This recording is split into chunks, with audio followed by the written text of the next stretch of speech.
Assalamualaikum warahmatullahi wabarakatuh. Innal hamdalillah nahmaduhu wa nasta'inuhu wa nastaghfiruh wa na'udzu billahi min shururi anfusina wa min sayyiati a'malina. Man yahdihillahu fala mudhillalah wa man yudlil fala hadiyalah. Asyhadu an la ilaha illallah wahdahu la syarikalah wa ashhadu anna Muhammadan abduhu wa rasuluh. Ya ayyuhalladzina amanu taqullaha haqqa tuqatih wa la tamutunna illa wa antum muslimun. Ya ayyuhan nasu taqu rabbakumul ladzi khalaqakum min nafsin wahidah wa khalaqa minha zawjaha wa batha minhuma rijalan katsiran wa nisaa'a wattaqullaha alladzi tasaaluna bihi wal arham innallaha kana 'alaikum raqiba. Ya ayyuhalladzina amanu taqullaha wa qulu qawlan sadida yuslih lakum a'malakum wa yaghfir lakum dhunubakum wa may yuti'illaha wa rasulahu faqad faza fawzan 'azima. Amma ba'd, fa inna asaqal hadithi kitabullah wa khairal hadi hadi Muhammadin sallallahu alaihi wasallam wa syarrul umuri muhdatsatuha wa kullu muhdatsatin bid'ah wa kullu bid'atin dhalalah wa kullu dhalalatin finnar. Ma'asal muslimin ikhwani fillah wa akhwati rahimani wa rahimakumullah. Alhamdulillah, segala puji bagi Allah Subhanahu wa taala yang mempertemukan kita kembali dalam kajian kitab Hadhihi Da'watuna wa Aqidatuna oleh Asy-Syaikh Muhaddits Diyaril Yaman Asy-Syaikh Muqbil bin Hadi Al-Wadi'i rahimallahu taala. Sekarang kita sampai pada poin yang kelima. Sahih? Taib man yastati an yaqra. An-nuqtah khamisah. Poin yang kelima, taib iqra. Qala asy-syekh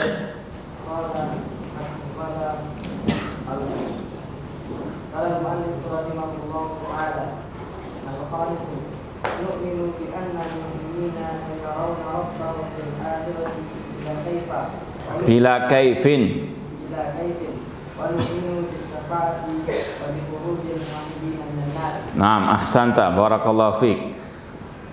Qala asy-syekh tadi termasuk bukti kecerdasan al-qari. Enggak apa namanya qalal muallif rahimahullah. Baik, ini namanya mumtaz. Baik. Qala asy-syekh Abu Abdurrahman Muqbil bin Hadi Al-Wadi'i rahimahullah ta'ala, nu'minu bi annal mu'minin sayarawna rabbahum fil akhirati. Kita beriman, mengimani, meyakini bahwasanya orang-orang beriman akan melihat Rabb mereka di akhirat. Bila kaifin, namun kita tidak mengetahui bagaimananya. Wa nu'minu bisyafa'ati, kita juga mengimani adanya syafaat di hari kiamat. Wa bi khurujil al-muwahhidin minan nar, dan kita juga mengimani keluarnya orang-orang yang bertauhid dari api neraka. Ikhwani fillah wa akhwat rahimani wa rahimakumullah. Poin kelima ini berkaitan dengan al-iman bil yaumil akhir. Berkaitan dengan salah satu rukun iman, yaitu iman kepada hari akhir. Apa definisi iman bil yaumil akhir? Ada yang tahu? Ma huwa al-iman bil yaumil akhir? Ada yang tahu? Man yujib bila hadiah?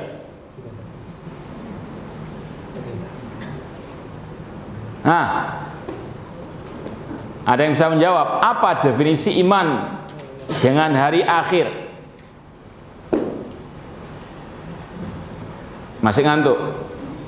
Taib, al-iman bil yaumil akhir huwal iman bima yakunu ba'dal maut. Itu ringkasnya. Iman kepada hari akhir adalah mengimani semua kejadian setelah kematian. Mengimani semua kejadian setelah kematian. Tentunya berdasarkan Al-Quran dan Sunnah Rasulullah SAW. Mengimani semua kejadian setelah kematian. Apa saja? Yang pertama diantaranya adanya fitnah kubur. Ini kita sebutkan ringkasnya. Adanya fitnah kubur, adanya nikmat atau azab kubur, kemudian akan ada hari kebangkitan, kemudian hari dikumpulkannya manusia di padang mahsyar. Di situ nanti akan ada namanya asy-syafa'atul udzma, syafaat yang paling agung. Kemudian juga ada telaga. Kemudian juga ada yaumul hisab, hari dipaparkannya amal perbuatan manusia. Setelah itu akan ada yaumul mizan, ditimbangnya amal perbuatan manusia. Setelah itu akan ada as-sirat, jembatan yang kata para ulama lebih tipis daripada rambut, yang lebih tajam daripada pedang. Kemudian setelah itu akan ada al-qantarah, yaitu akan ada pengadilan akhirat. Yang mendolimi saudaranya nanti akan ada pengadilan akhirat. Kemudian setelah itu akan ada surga dan neraka. Itu ringkasan urutan al-iman bil yaumi al-akhir. Yang disebutkan oleh Syekh di sini hanya beberapa poin saja. Di antaranya kata beliau, wajib kita mengimani orang-orang beriman akan melihat Rabb mereka di akhirat, yaitu di surga. Ini poinnya apa? Melihat Allah di surga. Dalil tentang ini banyak dari ayat ataupun dari al-hadis.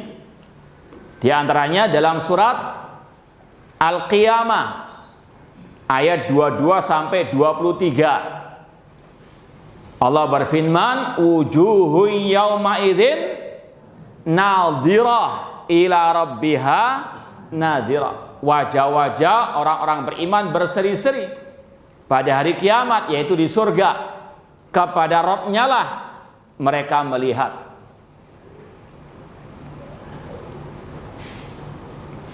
Surat Al-Qiyamah ayat 22 sampai 23. Ini kalau bisa antum tulis, antum hafalkan.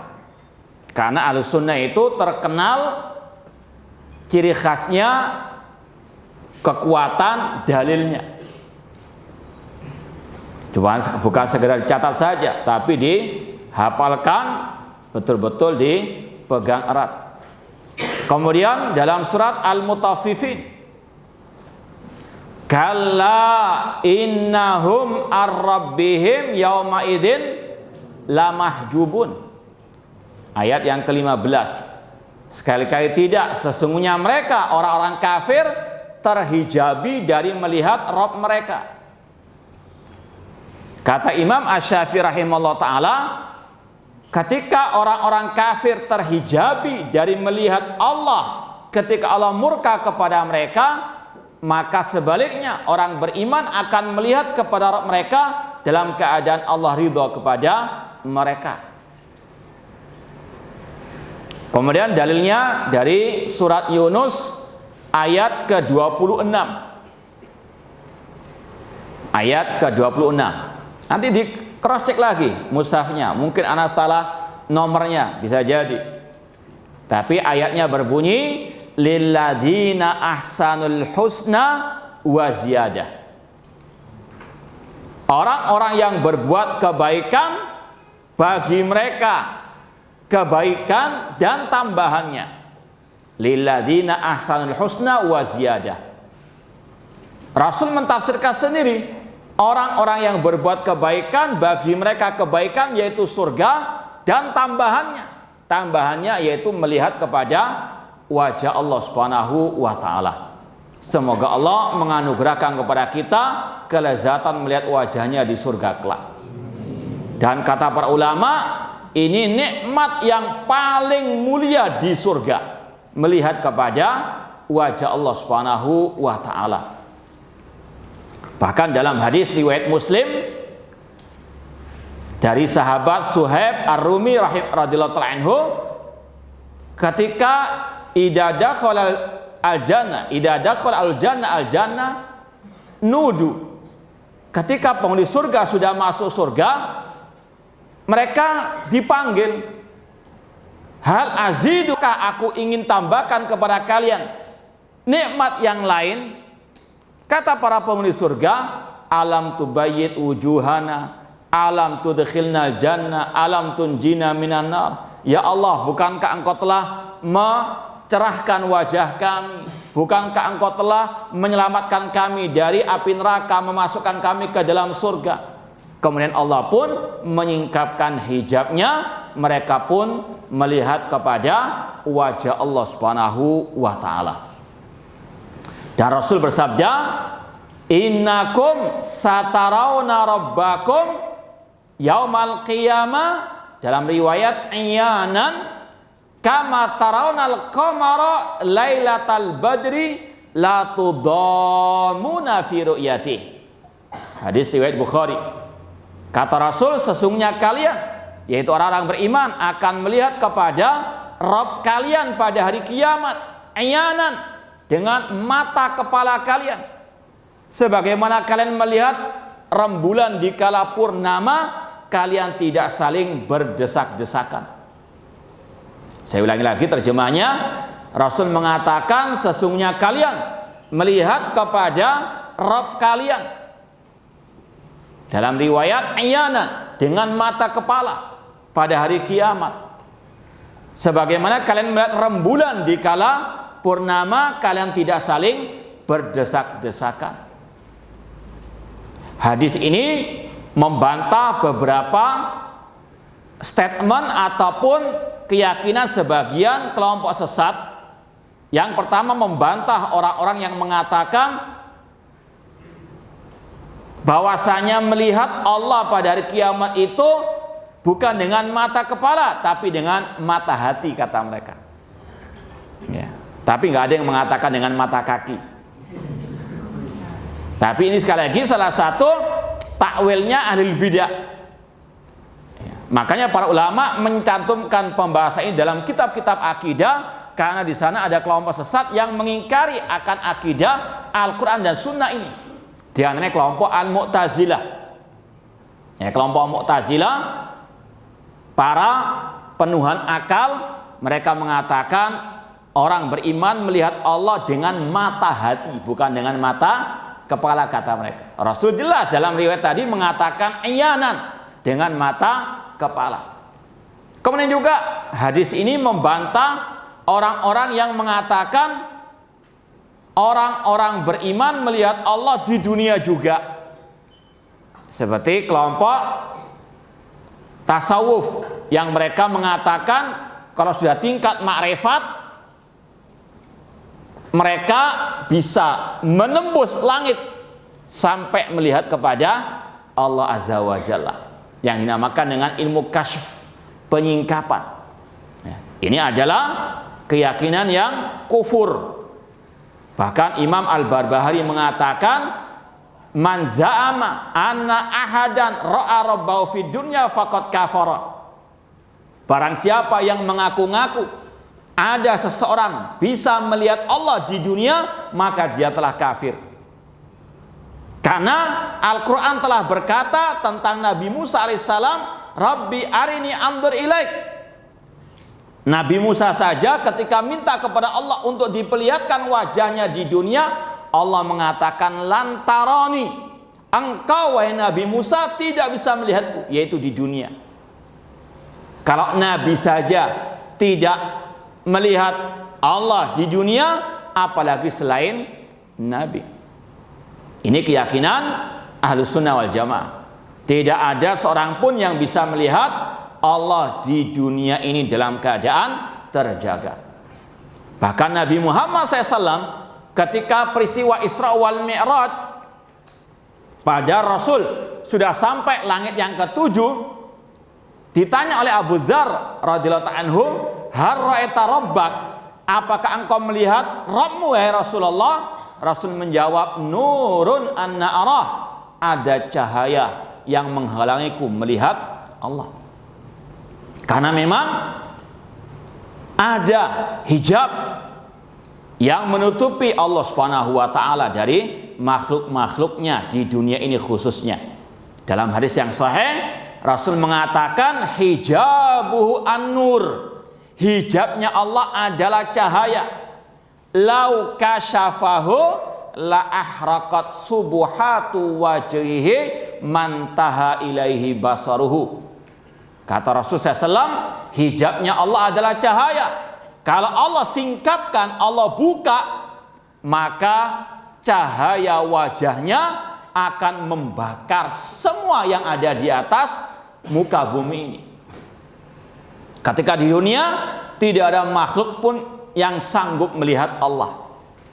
Jangankan manusia yang hanya terbuat dari daging, tulang, darah, dan yang semisalnya. Gunung saja hancur ketika melihat Allah Azza wa Jalla. Seperti dalam kisah Nabi Musa ketika Allah mengatakan, "Lantarani, engkau Nabi Musa tidak akan mungkin melihatku," yaitu di dunia ini. "Walakin indzur ilal jabali fa in istaqarra makanahu fasawfa tarani." Namun lihatlah kepada gunung itu. Kalau dia masih bisa kokoh, engkau akan bisa melihatku. Falamma tajalla rabbul jabali ja'alahu dakka. Ketika Allah memperlihatkan wajahnya, dirinya kepada gunung itu, Allah hancurkan gunung tersebut. Sampai Nabi Musa sa'iqa, pingsan. Ini menunjukkan di dunia tidak mungkin seorang pun bisa melihat wajah Allah Subhanahu wa taala. Namun di akhirat, di surga, Allah berikan kekuatan kepada orang-orang beriman untuk melihat kepada wajah Allah Subhanahu wa taala. Baik, itu pembahasan pertama, poin yang kelima, masalah orang-orang beriman melihat kepada Rabb mereka di akhirat, yaitu di surga. Bila kaifin, namun bagaimana? Ya, ini masalah gaib, hanya Allah yang maha tahu. Seperti Allah berbicara, yakin Allah punya sifat al-kalam, tapi bagaimana Allah berbicara, wallahu ta'ala alam. Al-kaif majhul, bagaimananya itu tidak diketahui. Kemudian poin yang kedua, wa nu'minu bisyafaati, kita mengimani adanya asy-syafaat. Apa itu asy-syafa'ah? Kalau ringkasnya, syafaat itu maknanya talabul khair lil ghair. Talabul khair, meminta kebaikan untuk orang lain, lil ghairi, meminta kebaikan untuk orang lain.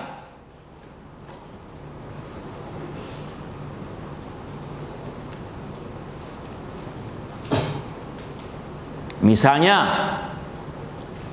Pondok Al-Kautsar butuh pegawai.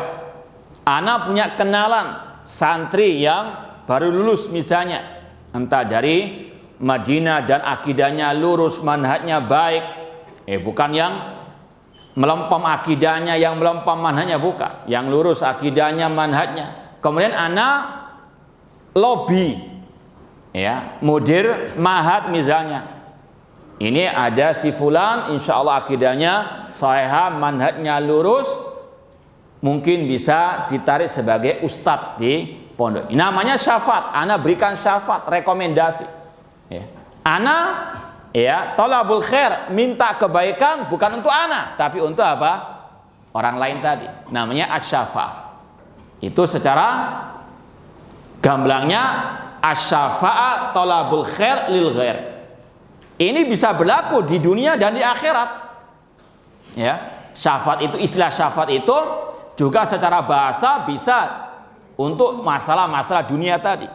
Makanya Allah berfirman dalam surat An-Nisa, "Man yashfa syafa'atan hasanatan yakun lahu nasibun minha." Barang siapa yang memberikan syafaat yang baik, baginya pahalanya. Itu contoh syafaat di dunia. Anak ngelobi kepada mudir ma'had, ya, untuk orang lain bukan untuk anak. Namanya thalabul khair lil ghair, itulah yang disebut dengan asy-syafa'ah. Di akhirat kurang lebih seperti itu. Nanti akan ada misalnya syafaat Nabi Muhammad kepada pelaku dosa besar. Rasul bersabda, "Syafaati li ahlil kabair min ummati." Syafaatku bagi para pelaku dosa besar dari umatku. Apa maksudnya? Yaitu Rasul minta kepada Allah untuk Allah mengeluarkan pelaku dosa besar dari api neraka. Jadi Rasul di situ minta kepada siapa? Allah. Untuk siapa? Pelaku dosa besar dari umat beliau yang masih bertauhid. Namanya thalabul khair lil ghair. Minta kebaikan untuk orang lain. Paham makna syafaat? Nah, kemudian yang perlu diyakini tentang masalah syafaat, ini pembahasannya memang berkaitan dengan syafaat di akhirat, ya. Harus kita yakini asy-syafa'ah semuanya milik Allah di akhirat. Dalilnya dalam surat Az-Zumar Allah berfirman, "Qul lillahi syafa'atu jami'ah." Katakanlah semua syafaat itu milik Allah Subhanahu wa taala. Surat Az-Zumar ayat 44. Qul lillahi syafa'atu jami'ah. Katakanlah syafaat itu semuanya milik Allah. Seperti rezeki, seperti kesembuhan, menghilangkan kesusahan, mendatangkan manfaat, menghilangkan madarat, itu hanya Allah yang memilikinya. Qul lillahi syafa'atu jami'ah. Maka tidak boleh ketika orang itu di dunia minta syafaat kepada selain Allah, entah kepada malaikat, kepada nabi, atau kepada para wali. Itu namanya syirik kepada Allah Subhanahu wa taala. Karena syafaat milik Allah. Seperti kesembuhan. Siapa yang bisa menyembuhkan penyakit? Allah. Fa idza maritu fa huwa yashfin.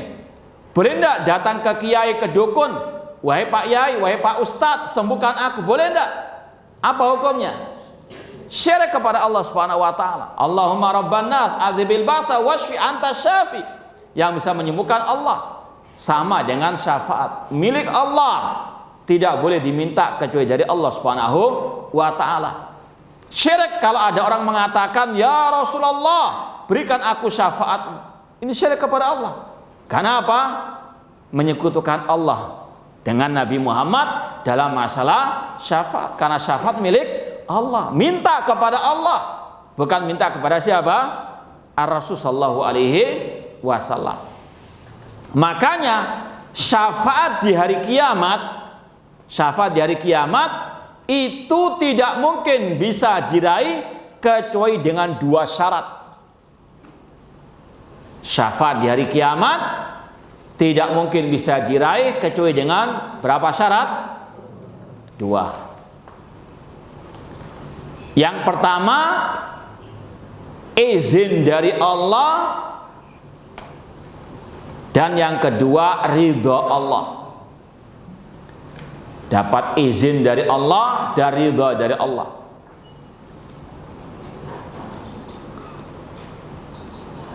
Dalilnya dalam surat An-Najm ayat 26.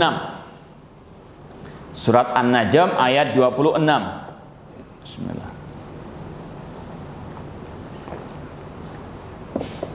Allah berfirman, "Wa kam min malakin fis samawati la tughni syafa'atuhum syai'a illa min ba'di an ya'dzanallahu liman yasha' wa yarda." Berapa banyak malaikat di langit tidak bermanfaat syafaat mereka sama sekali kecuali dengan seizin dari Allah dan ridha dari Allah Subhanahu wa taala. Wa kam min malakin fis samawati la tughni syafa'atum syai'a illa min ba'di ayyadzanallahu liman yasha'u wa yarda. Itu dua syarat diraihnya syafaat pada hari kiamat. Izin dari Allah bagi yang memberikan syafaat dan ridha Allah bagi yang diberi syafaat. Demikian pula Allah sebutkan dalil tentang izin tersebut dari surat Al-Baqarah 255 yang dikenal dengan ayat apa? Ayat kursi. Baca ayatnya. Man dzalladzi yashfa'u indahu illa bi'idznih. Siapakah yang bisa memberikan syafaat di sisi Allah kecuali dengan seizin dari Allah. Makanya Nabi Muhammad tidak bisa langsung memberikan syafaat tanpa seizin dari Allah. Maka tidak boleh minta kepada Rasul syafaat beliau. Kalau mau minta kepada Allah. Ya Allah, berikan aku syafaat Rasulmu di hari kiamat. Ini boleh.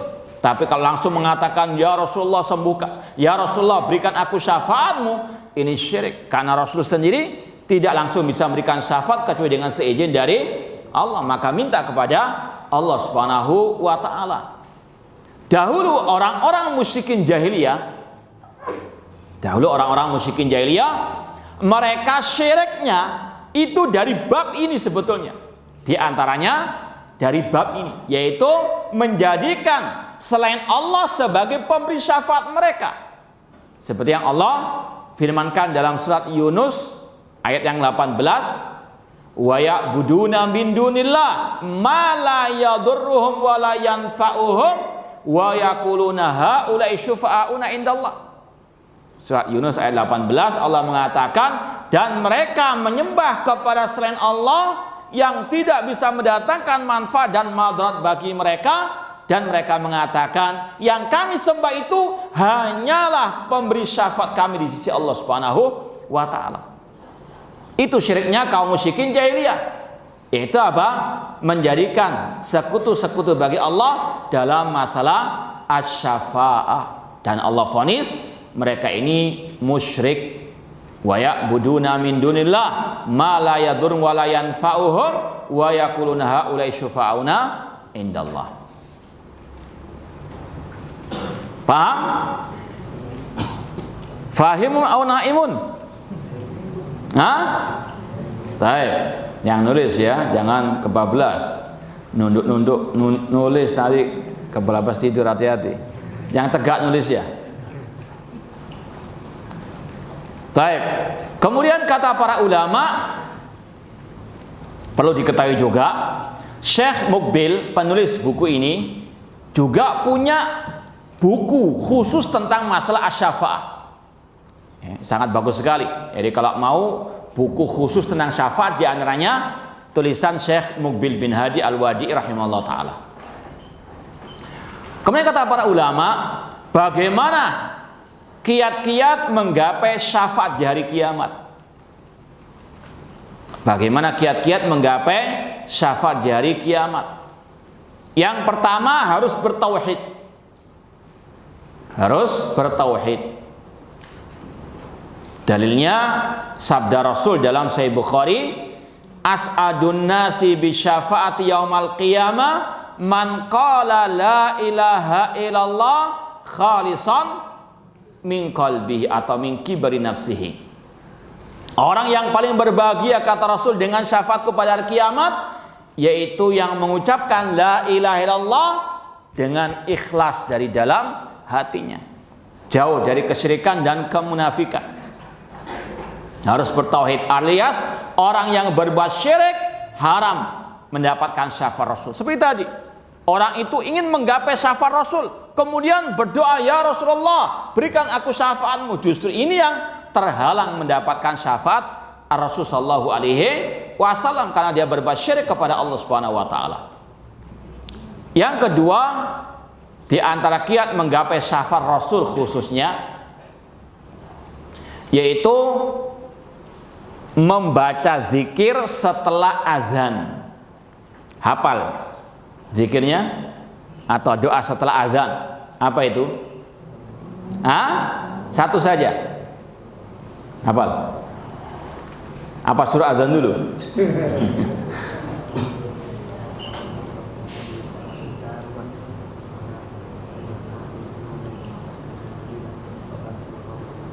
Taib ahsanta. Rasul mengatakan man sami'a an-nida faqala Allahumma rabba hadhihi da'wati tamah, sampai yang terakhir tadi, halat lahu syafaat yaumal qiyamah. Barang siapa mendengarkan azan kemudian dia berdoa dengan doa tadi, Allahumma rabba da'wati tamah dan seterusnya, maka kata Rasul, halat baginya syafaatku pada hari kiamat. Kemudian yang ketiga, di antara kiat menggapai syafaat Rasul di hari kiamat dengan memperbanyak solawat yang diajarkan oleh Rasul Shallallahu Alaihi Wasallam. Solawat yang syar'iyah, solawat yang ada dalilnya, bukan solawat yang bid'ah, apalagi yang plus syirik. Naudzubillah min dzalik. Karena di luar sana banyak solawat-solawat yang karangan-karangan buatan manusia selain Rasulullah Shallallahu Alaihi Wasallam, tapi solawat yang bisa mengantarkan orang kepada syafaat Rasul, yaitu solawat yang Rasul ajarkan. Ya, di antaranya seperti yang pernah ditanyakan oleh para sahabat, ya Rasulullah, qad alimna kaifa nusallim alaika. Ya Rasulullah, kami tahu bagaimana mengucapkan salam kepadamu. Walakin kaifa nusalli alaik. Namun ya Rasulullah, bagaimana kita bersolawat kepadamu? Rasul pun mengajarkan, faqulu Allahumma shalli ala Muhammad wa ala ali Muhammad, seperti dalam doa apa? Salawat tasyahud ya akhir misalnya. Ini adalah apa? Salawat Ibrahimiyah. Yang ini yang bisa mengantarkan kepada apa?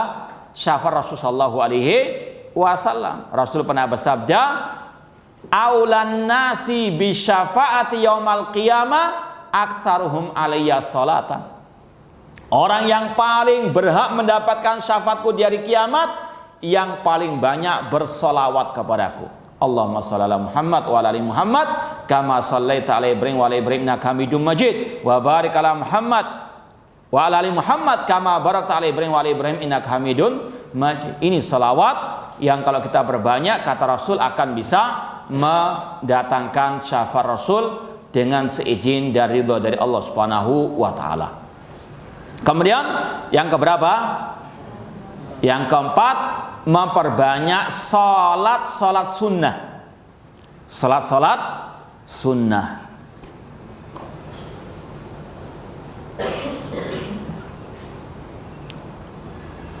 Pernah suatu saat Rasul ditanya oleh sebagian sahabat, ya Rasulullah, aku mengharapkan syafaatmu pada hari kiamat. Rasul pada itu masih hidup. Kemudian Rasul mengatakan, a'inni alayya bikatsati sujud, bantulah aku dengan engkau memperbanyak sujud. Maksudnya apa sujud? Setiap kali kita selesai sholat sujud sendiri? Atau tiba-tiba sujud begitu saja? Tidak. Nah, maksudnya apa? Sholat apa yang? Boleh tidak kalau sholat wajib kita perbanyak? Hah? Kenapa nggak boleh? Hah? Ya sudah paten, ya. Intinya situ aksiru ini alayya bikatsati sujud, yaitu memperbanyak sholat yang sunnah. Kemudian yang berikutnya, di antara kiat menggapai syafaat Rasul pada hari kiamat, ini khususnya yang tinggal di kota Al-Madinah An-Nabawiyah. Dalam sebuah hadis yang sahih Rasul mengatakan, man istata'a an yamut bil Madinah falyamut biha fa inni lahu syafi'un lahu yaumal qiyamah. Atau kama qala Rasul sallallahu alaihi wasallam. Kata Rasul sallallahu alaihi wasallam, barang siapa yang sanggup mati di kota Madinah, matilah di kota Madinah, karena aku akan memberikan syafaat baginya pada hari kiamat. Ini lebih dikhususkan bagi yang tinggal di kota Al-Madinah. Tapi bukan maksudnya disuruh bunuh diri, tidak. Ya.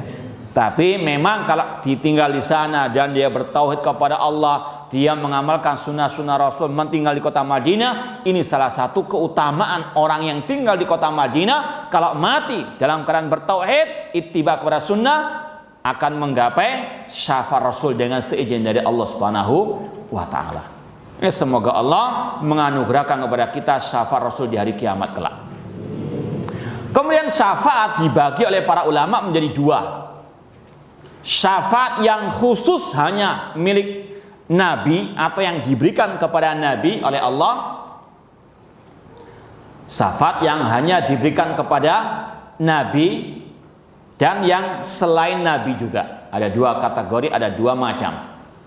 Adapun yang pertama yang hanya diberikan kepada Nabi oleh Allah, yang pertama tadi syafaatul udzma, syafaat yang paling agung karena mencakup semua manusia, yaitu ketika di padang mahsyar tadi. Ketika manusia dalam keadaan gundah gulana dikumpulkan di padang mahsyar, yuhsyarun nasu hufatan uratan ghullat. Kata Rasul, manusia akan dibangkitkan, dikumpulkan di padang mahsyar dalam keadaan tidak beralas kaki, tidak berpakaian, dan tidak dikhitan. Matahari sangat dekat dengan kepala mereka. Mereka ingin disegerakan keputusan mereka. Mereka datang kepada Nabi Adam untuk membantu mereka. Nabi Adam tidak sanggup. Mereka datang kepada Nabi Nuh, datang kepada Nabi Ibrahim, Musa, Isa, semuanya angkat tangan. Mereka datang kepada Nabi Muhammad SAW, maka Rasul pun sujud di hadapan Allah. Kemudian Allah berkata, irfa rosak, angkat kepalamu, wasal tu'ta, mintalah engkau akan diberi, wasfa'tu syafa', mintalah syafaat, engkau akan diberikan syafaat. Inilah yang disebut dengan asyafa'atu al-udzma.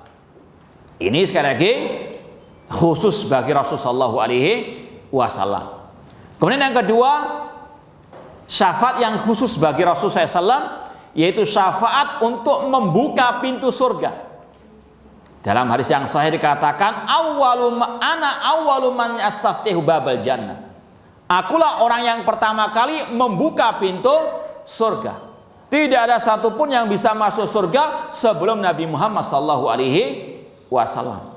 Ini syafaat yang kedua khusus bagi Rasul, syafaat untuk membuka pintu surga atau untuk masuk surga.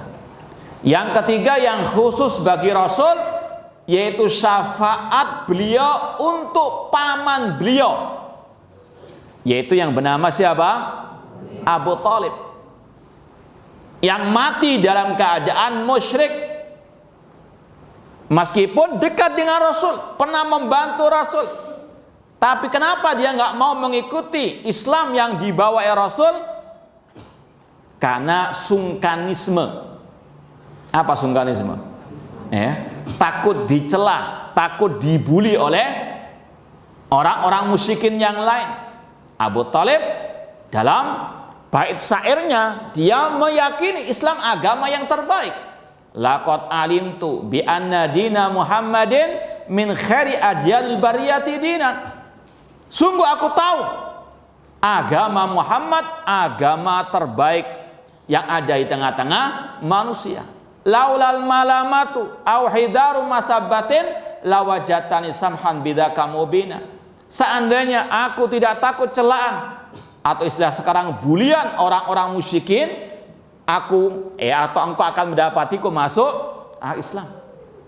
Maka seorang yang tahu kebenaran dan dia berpegang dengan kebenaran, jangan pernah ikut ajaran sungkanismenya Abu Thalib. Hati-hati, sungkanisme ini bisa mengantarkan orang ke dalam api neraka, ke dalam kesyirikan. Kalau dia tidak punya prinsip, kebenaran harus dipegang erat meskipun harus dicaci maki oleh banyak orang. Abu Thalib mati dalam keadaan musyrik, padahal sampai akhir hayatnya Rasul terus mendakwai. Sampai di akhir hayatnya Abu Thalib, Rasul membisikkan, ya ammi kul kalimatan uhajulaka bi'indallah. Wahai pamanku, ucapkan kalimat tauhid yang aku akan membelamu di hari kiamat. Tapi orang-orang musyrikin yang lain, istilahnya konco-konconya, sahabat-sahabatnya yang musyrikin membisikkan pula, atarghabu an millati Abdul Muttalib. Wahai Abu Thalib, apakah engkau tidak mau dengan agama nenek moyangmu Abdul Muttalib? Maka dia memilih konco-konconya yang musyrikin tersebut. Dan ini juga terdapat pelajaran yang berharga teman yang jelek cepat atau lambat mempengaruhi kehidupan kita.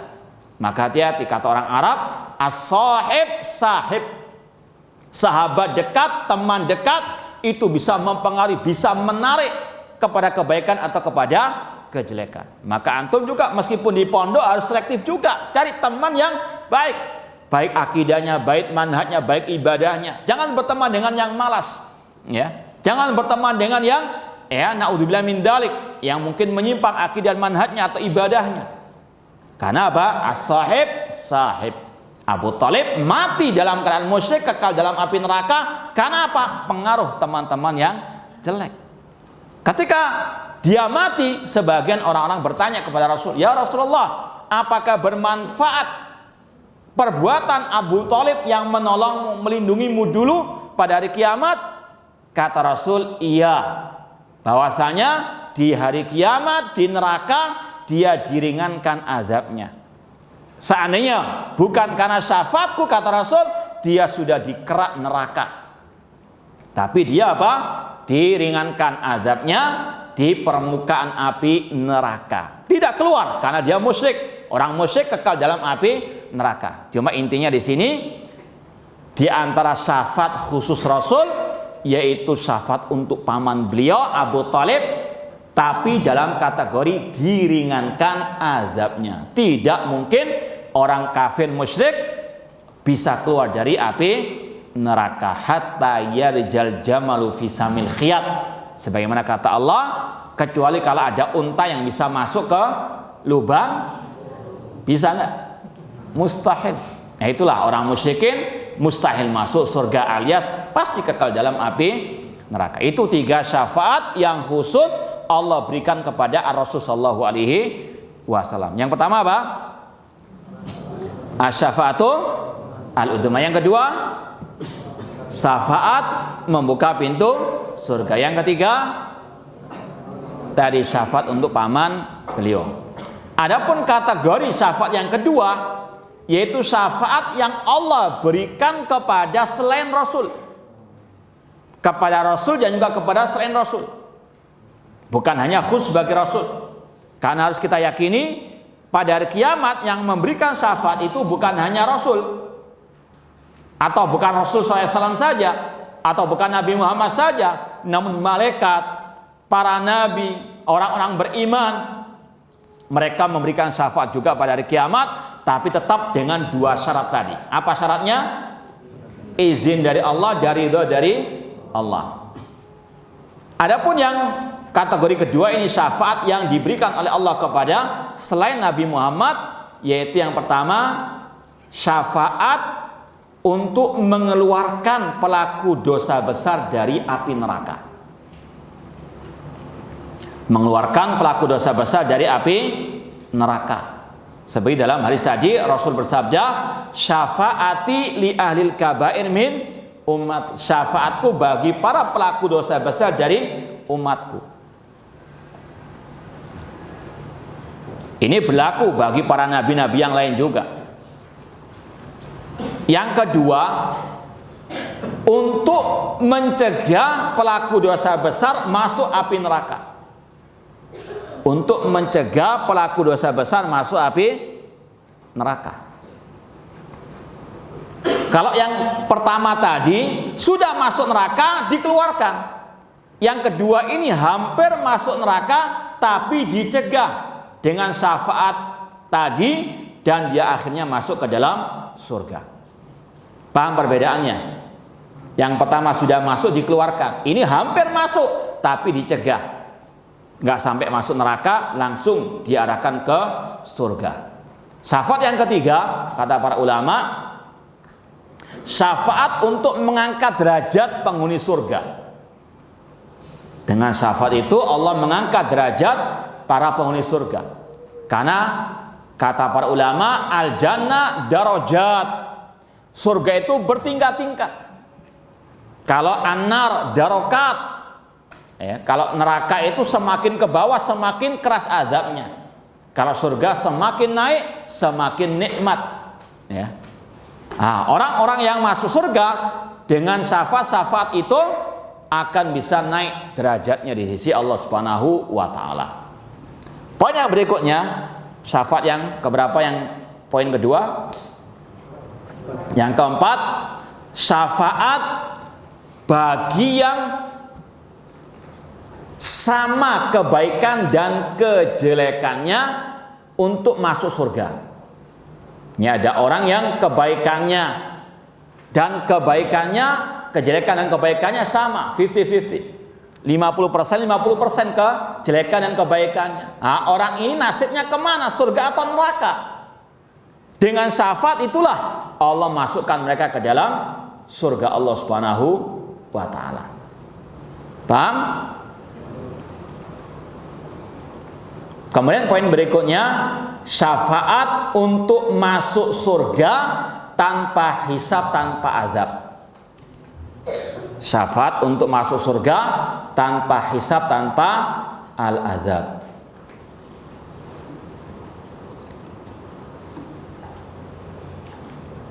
Taib, itu yang berkaitan dengan asy-syafa'ah. Kalau kita kaji secara terperinci, nggak cukup waktunya sehari, butuh berhari-hari. Cuma itu ringkasannya.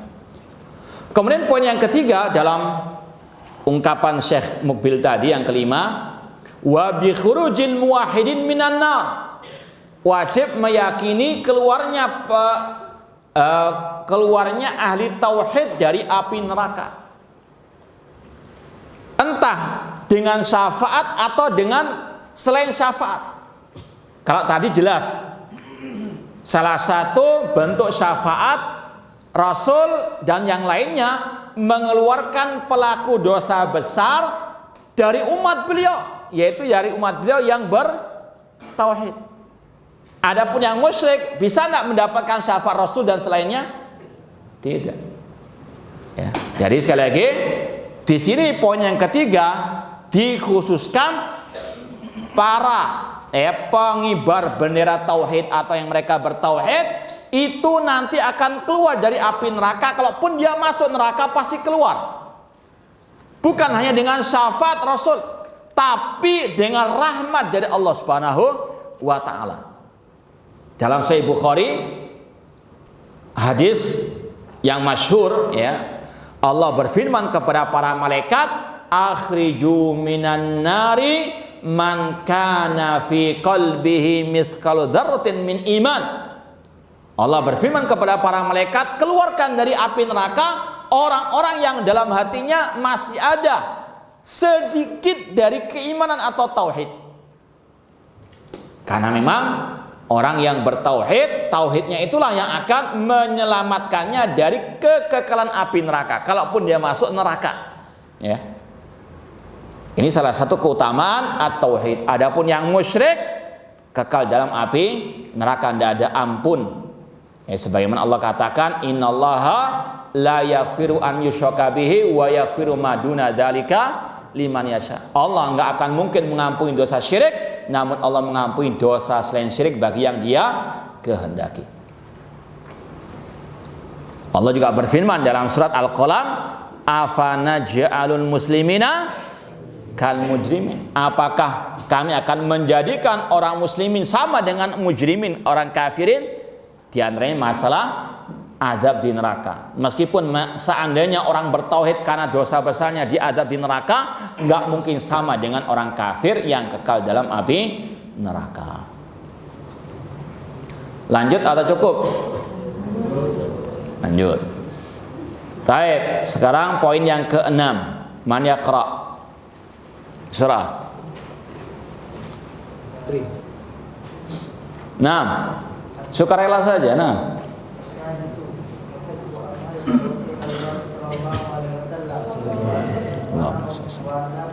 wa nubghidu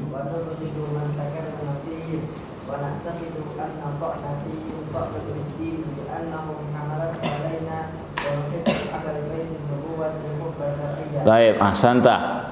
Di sini ada kesalahan tulis ya. Nuhibbu ashaba. Antum perbaiki, ada salah cetak. Nuhibbu ashaba, bukan asahiba.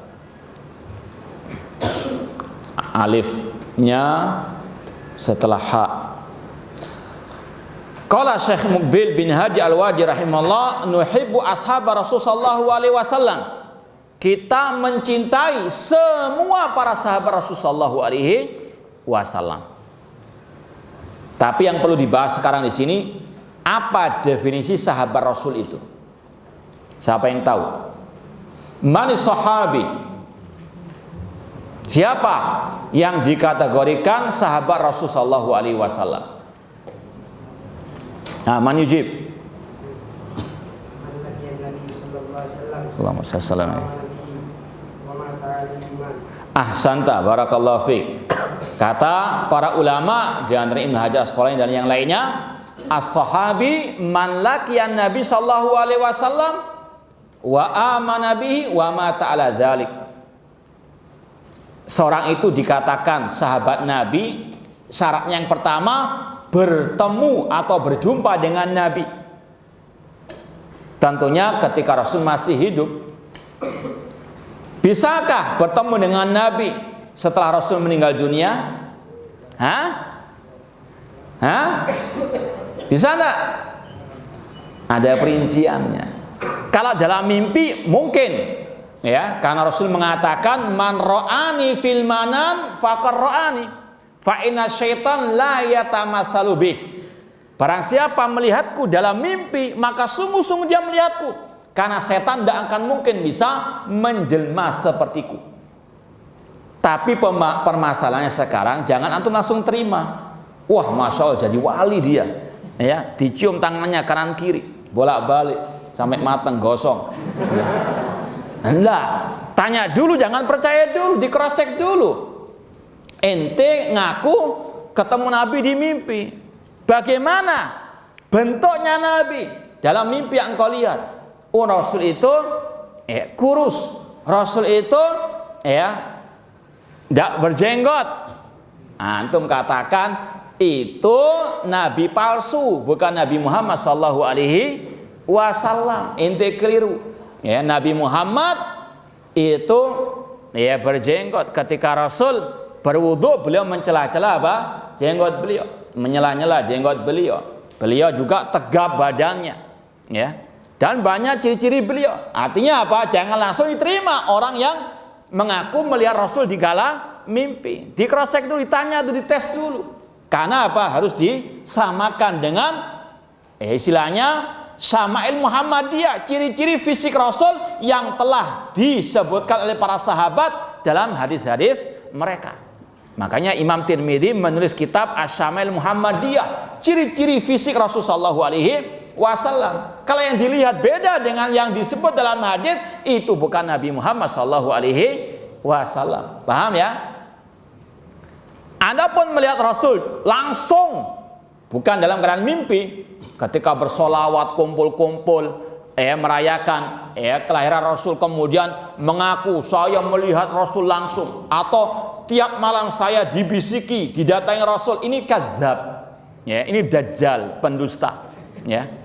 Para sahabat saja orang yang paling Rasul cintai, yang mereka paling cinta kepada Rasul, mereka mati-matian berjuang bersama Rasul. Tidak pernah Rasul datang kepada mereka dalam keadaan Rasul apa? Atau dalam keadaan mereka bukan dalam keadaan bermimpi. Mustahil. Paham ya? Nah, jadi jangan asal menerima saja orang itu melihat Rasul entah dalam keadaan terjaga atau dalam mimpi. Kalau terjaga tidak mungkin. Kalau dalam mimpi masih mungkin, tapi dites dulu.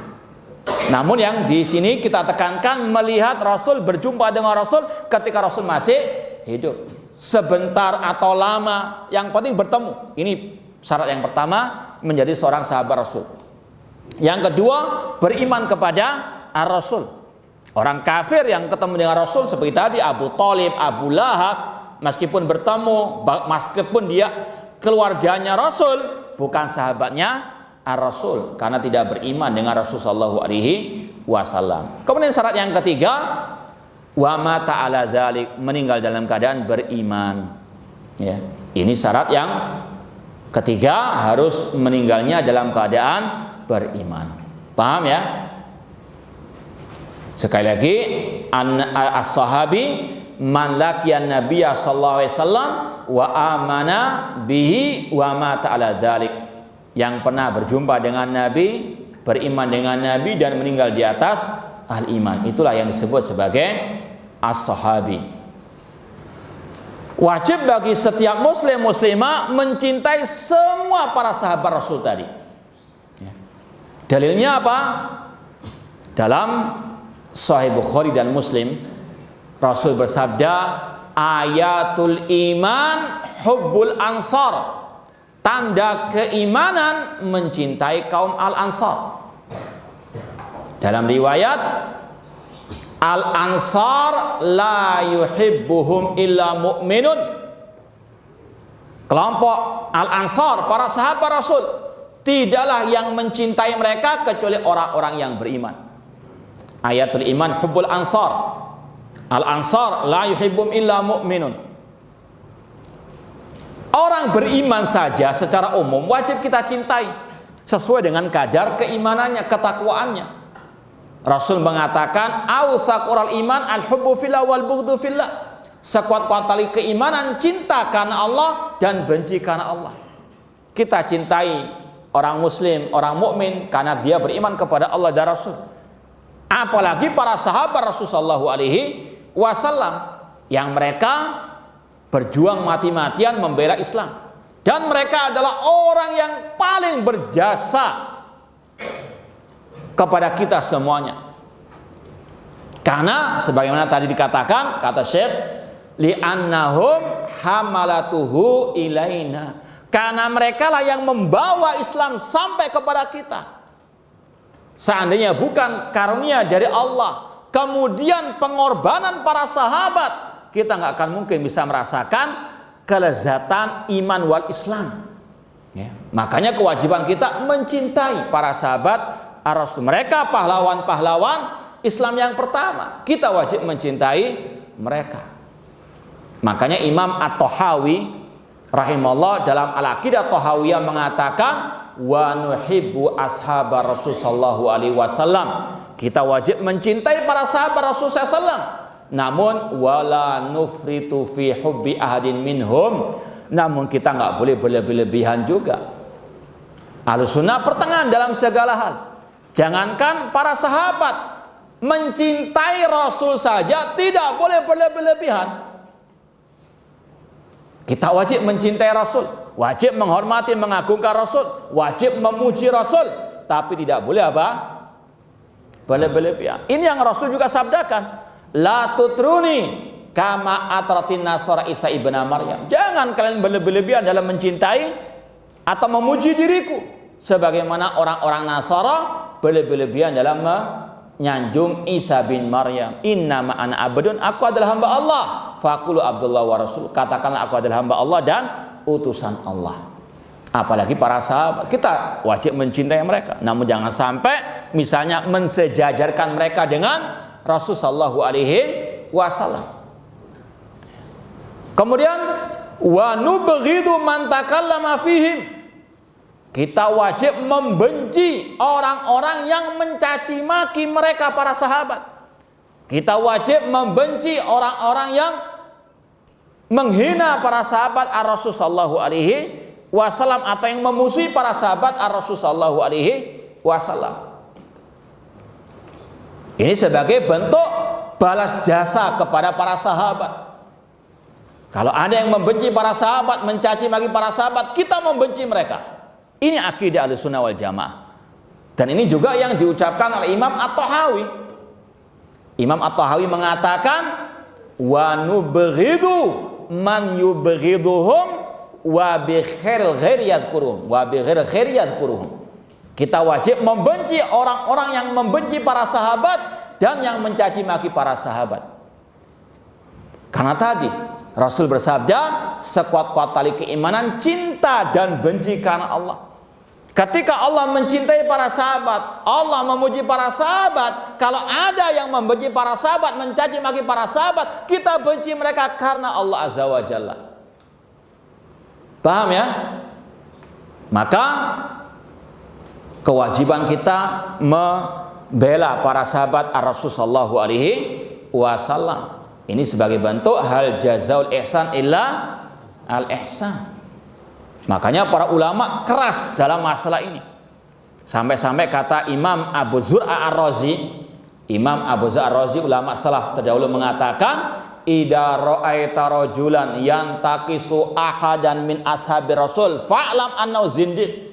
Ketahuilah, barang siapa yang melihat seseorang mencaci maki satu sahabat Rasul, ketahuilah dia itu zindik alias munafik. Karena Rasul bersabda dalam lanjutan hadis tadi, ayatun nifaq bughdul ansor, tanda kemunafikan membenci kaum al-ansor, para sahabat Rasul sallallahu alaihi wasallam. Al-ansor la yubghidum illa munafik. Tidaklah kata Rasul yang membenci kaum al-ansor kecuali orang munafik. Dan itu pula yang diucapkan oleh Imam At-Tahawi, wa bughduhum kufrun wa nifaqun wa tughyanun. Membenci para sahabat kekufuran, itu kesesatan dan bentuk penyimpangan.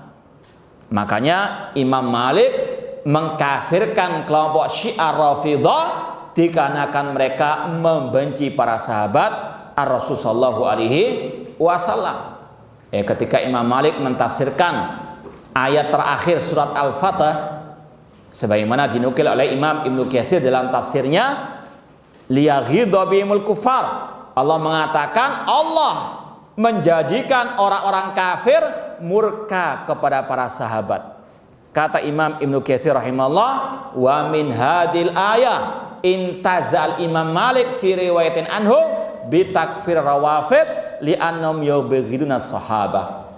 Dari ayat inilah surat Al-Fatah ayat yang terakhir, Imam Malik berdalil tentang kafirnya kelompok Syiah Rafidhah dikarenakan mereka membenci para sahabat Ar-Rasul sallallahu alaihi wasallam. Dan sangat disayangkan, bukan hanya Syiah Rafidhah yang membenci para sahabat, mencaci maki para sahabat, namun juga sebagian kelompok-kelompok kaum muslimin ada yang juga mencaci maki para sahabat Ar-Rasul sallallahu alaihi wasallam. Bahkan sebagian buku agama yang di sekolah-sekolah umum sebagiannya ada caci maki kepada para sahabat. Terutama ketika bercerita tentang perselisihan antara Ali dan Muawiyah, yang banyak disudutkan adalah Muawiyah bin Abi Sufyan.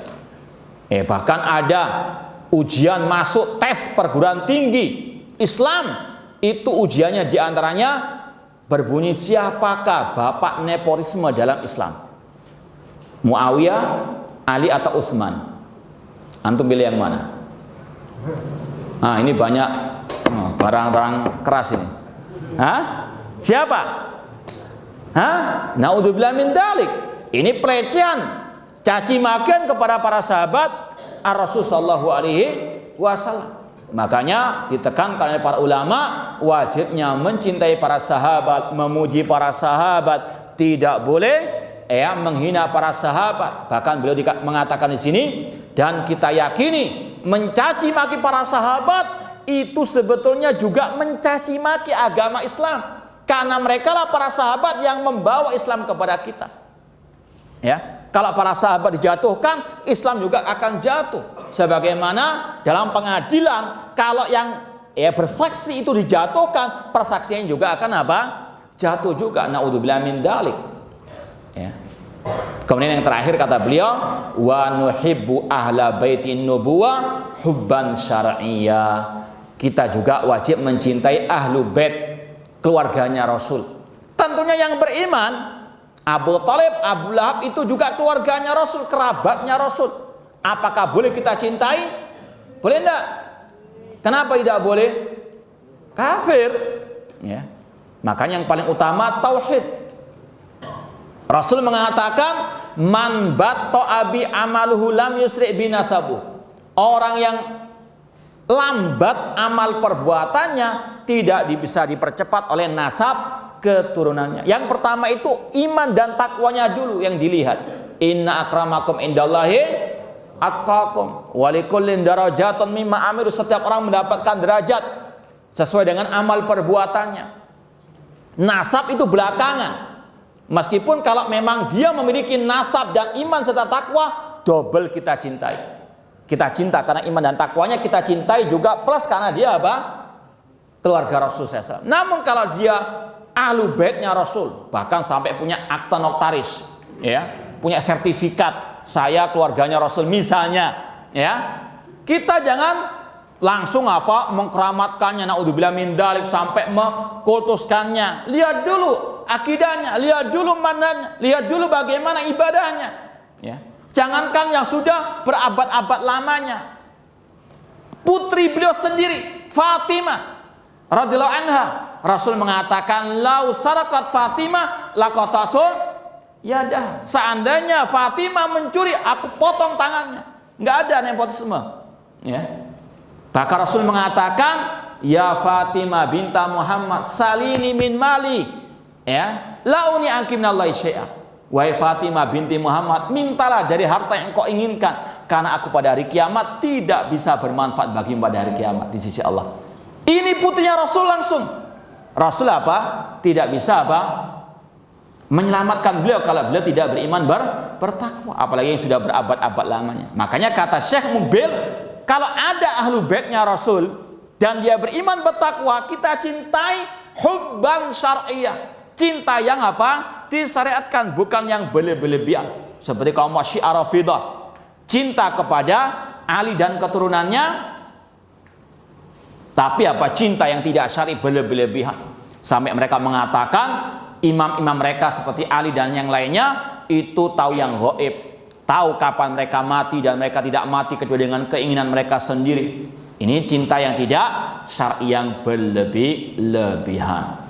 Ini juga kalau kita rinci setahun nggak akan selesai, ya, masalah apa? Akidah Ahlussunnah terhadap para sahabat Ar-Rasul sallallahu alaihi wasallam. Semoga Allah Subhanahu wa taala mengumpulkan kita dengan para sahabat Rasul di surga kelak. Wallahu taala alam.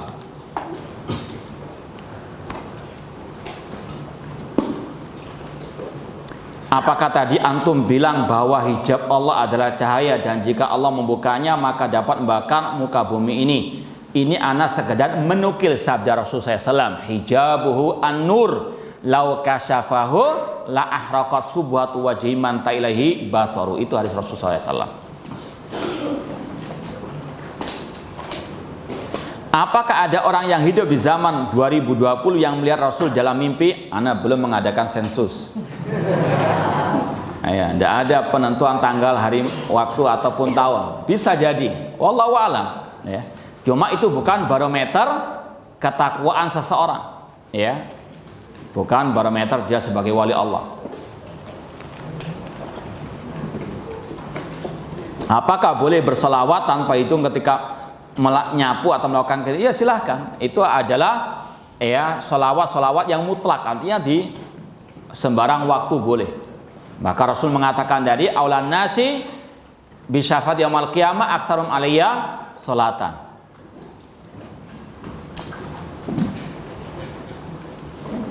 Iya, kalau yang meramal tentang Mahdi turun tahun 2024 ini Ustadz Dukun, hati-hati. Nah, manhajnya tadi manhaj dukun.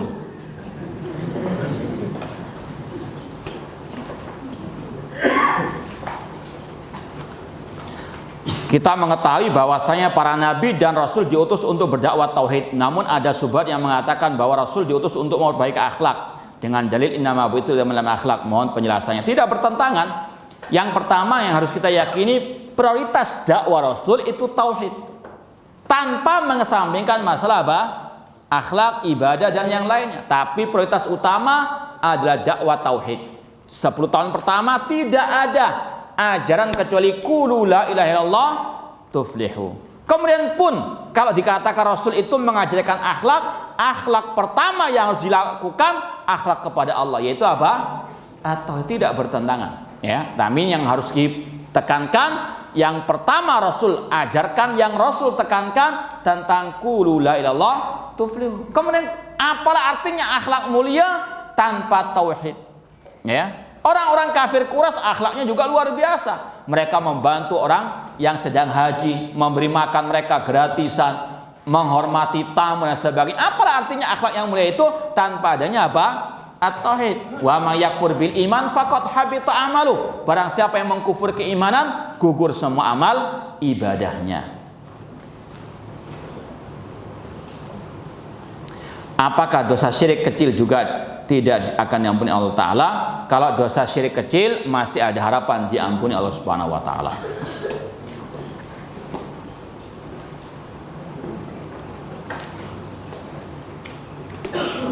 Kalau kita mau doa terkabulkan, yang pertama perhatikan masalah syurut, syarat-syarat diterimanya doa. Di antaranya kita senantiasa ikhlas berdoa kepada Allah. Kemudian kita menengadakan tangan kepada Allah, tawassul dengan nama-nama dan sifat Allah Subhanahu wa Ta'ala. Kita menghindarkan diri dari hal-hal yang haram dari segi makanan, minuman, pakaian dan sebagainya.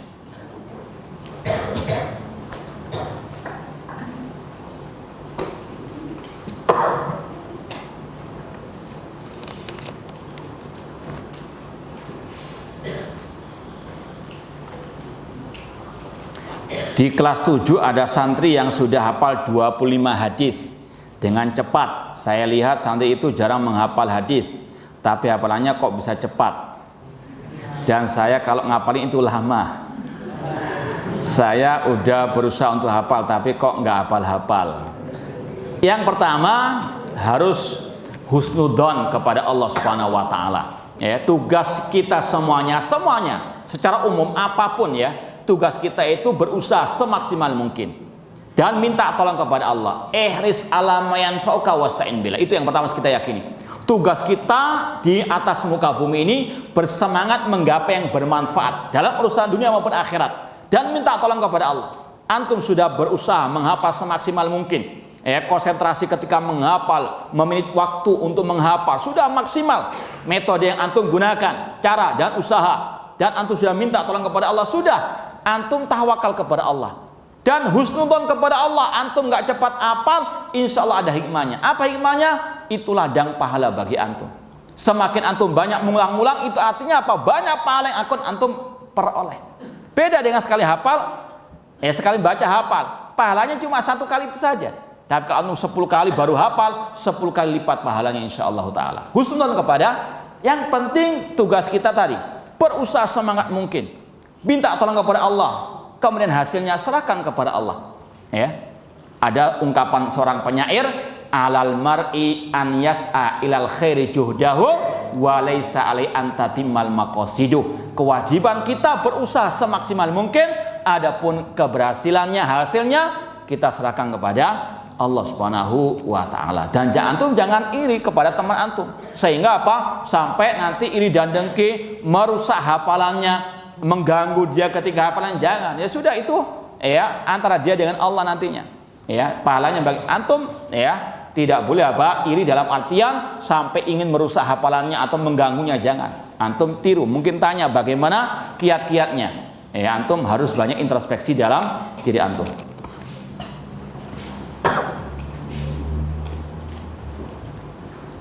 Jika ada orang yang sedang sakatul maut lalu dia mati di Madinah walaupun itu bukan penduduk Madinah, misalnya penduduk Sukodono misalnya, apakah itu juga bisa mendapat syafaat Rasul? Iya, Rasul mengatakan tadi, man istata'an yamut bil Madinah. Barang siapa yang mati di kota Al-Madinah, siapapun. Nah, tapi dengan syarat tadi, beriman, bertakwa, tiada sunnah Rasulullah SAW.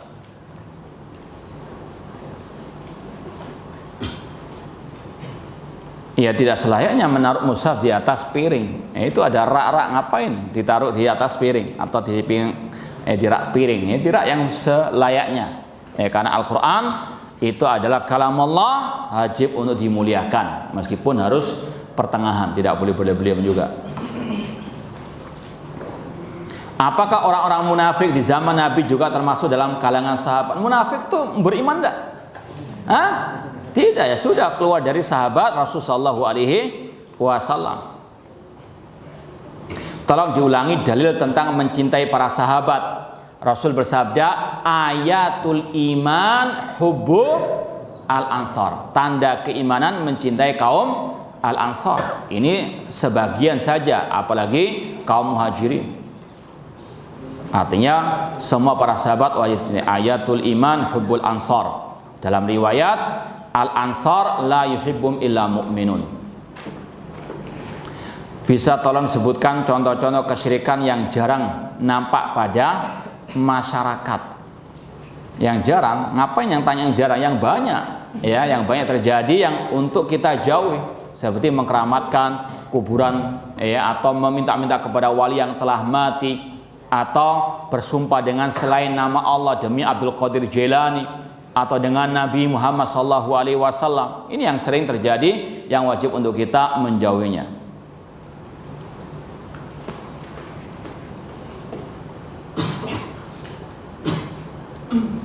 Apakah benar ada sahabat yang pernah datang ke Indonesia? Sahabatnya siapa dulu? Sahabat Rasulullah SAW, wallahu alam. Perlu apa? Sejarah lagi, wallahu alam.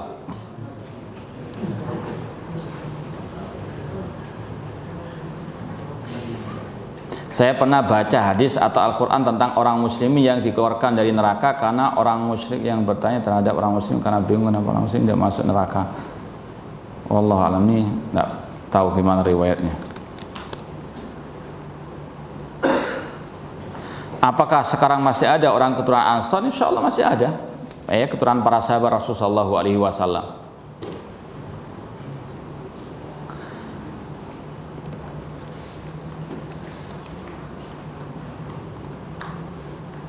Jika ada orang yang berbuat kesyirikan kemudian orang itu bertobat untuk tidak berbuat kesyirikan itu lagi, apakah dosanya diampuni? Iya. Mantaba tabal alaih. Dosa apapun kalau orang itu bertobat dengan taubatan nasuha, insya Allah Allah ampuni. Di antaranya dosa syirik. Adapun yang kita sampaikan ayatnya tadi, Allah nggak mengampuni bagi yang mati dalam keadaan berbuat syirik dan belum bertobat.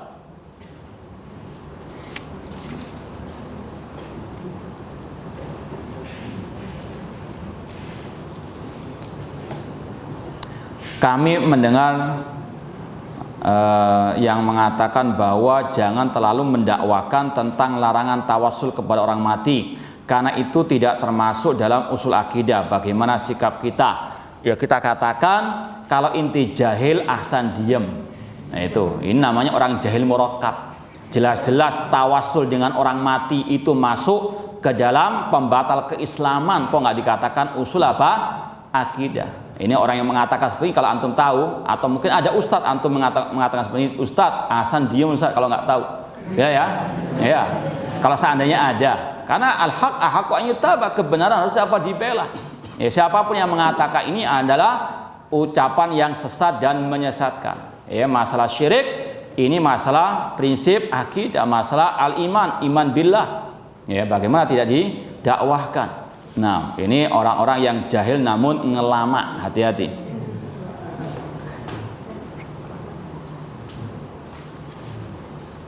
Sebagian dai tidak mau mendakwakan tauhid pada awal dan prioritas dakwanya dengan dalil tadi innama bu'itsu ila makarim akhlak. Ini juga sama. Ini dai yang ngelama, ya, dai yang jahil murakkab. Karena Rasul mengajarkan Mu'ad bin Jabal dengan jelas. Mu'ad bin Jabal ketika dikirim ke negeri Yaman, Rasul ajarkan faliyakun awwala ma tad'u ila syahadatu alla ilaha illallah. Jadikan dakwahmu pertama kali wahai Mu'ad tentang la ilaha illallah. Makanya Syekh Shalih bin Fauzan mengatakan yang tidak mau dakwah tauhid itu jelas ada kerusakan akidah dan manhajnya. Nanti silakan dilihat lagi dalam buku yang pernah kita bedah di sini, Menyelangi Samudra Kalimat At-Tauhid. Nah, syubhat sangat banyak sekali di luar sana. Apakah pernah Ali bin Abi Thalib radhiyallahu anhu membakar orang Syiah di dalam parit, yaitu pengikut Abdullah bin Sabah? Iya. Ketika itu Abdullah bin Sabah menuhankan Ali bin Abi Thalib, mengatakan anta huwa, engkau adalah dia, maksudnya Allah. Kemudian Ali bin Abi Thalib pun membuat parit yang di situ dinyalakan bara api, dimasukkan orang-orang pengikut Abdullah bin Sabah. Namun Abdullah bin Sabah berhasil lolos dari kejaran Ali. Meskipun Abdullah bin Abbas pada waktu itu mengingkari, membawakan dalil la yu'adzibu binar illa sahibun nar. Tidaklah yang menyiksa dengan api kecuali yang menciptakan api, yaitu Allah Subhanahu wa taala. Cuma kalau sejarahnya betul seperti itu terjadi. Apakah salawat kita memberi manfaat kepada Nabi juga? kita katakan salawat kita kepada Nabi, maksudnya kita memohon kepada Allah agar Allah memuji Nabi di kalangan malaikat yang ada di sisinya. Minimal itu bermanfaat bagi kita untuk kita bisa menggapai syafaat Rasul di hari kiamat kelak. Antum jawab ya, apakah Abu Thalib melantunkan syairnya tadi ketika masih hidup atau sudah mati? Antum jawab. Hah? Yang tanya inilah yang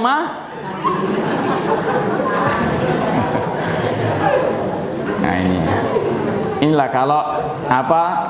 Nah, ya maksudnya mati itu tidur, karena al-maut an-naum akhul maut. Kata orang Arab, tidur itu saudaranya mati. Ini nah.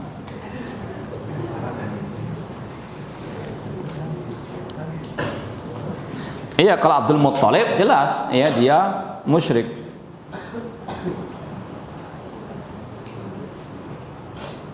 Bagaimana caranya untuk memberi nasihat kepada orang tua kita yang dia merokok? Ya antum bacakan ijma pabrik rokok membunuhmu. Iya. Kalau disampaikan dalil mungkin ya menentang, itu sudah. Pabriknya saja sudah apa? Ya menvonis orang yang merokok akan apa? Sudah dibunuh, bayar lagi. Ainal ukul. Nah. Apakah bertanya-tanya mengapa Allah menciptakan surga neraka adalah batil? Iya, karena Allah berfirman, la yus'alu amma yaf'alu wa hum yus'alun. Allah tidak boleh ditanya kenapa Allah berbuat demikian, namun manusia akan ditanya oleh Allah Subhanahu wa taala.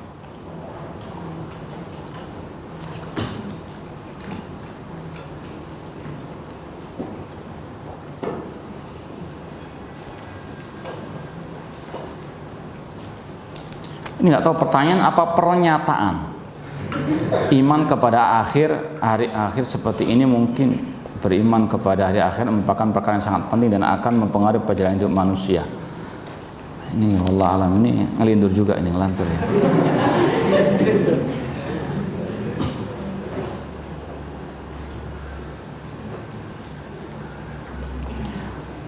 Kita diperintahkan untuk membalas kebaikan orang yang sudah berjasa kepada kita. Namun apakah itu berarti kita boleh selalu membela orang tersebut meskipun orang tersebut telah mendolimi orang lain? Ya tidak boleh. Rasul mengatakan unsur akhaka zaliman au madluman. Tolonglah saudaramu yang berbuat zalim dan yang didolimi. Ketika ditanya bagaimana menolong yang berbuat zalim, mencegah orang itu dari kezaliman. Harus katakan yang hak itu hak. Meskipun orang itu punya jasa kepada kita, kalau orang itu salah, ya salahkan. Tidak boleh apa? Dibela mati-matian.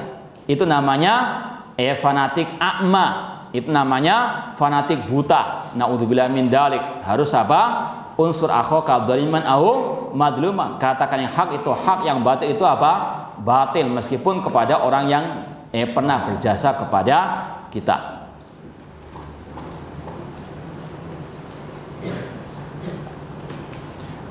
Cukup. Ya, itu yang mungkin bisa kita sampaikan. Kurang lebihnya mohon maaf. Wa jazakumullahu khairan atas perhatiannya. Aku qouli hada wa akhiru da'wana anil hamdulillahirabbil alamin. Wassalamualaikum warahmatullahi wabarakatuh.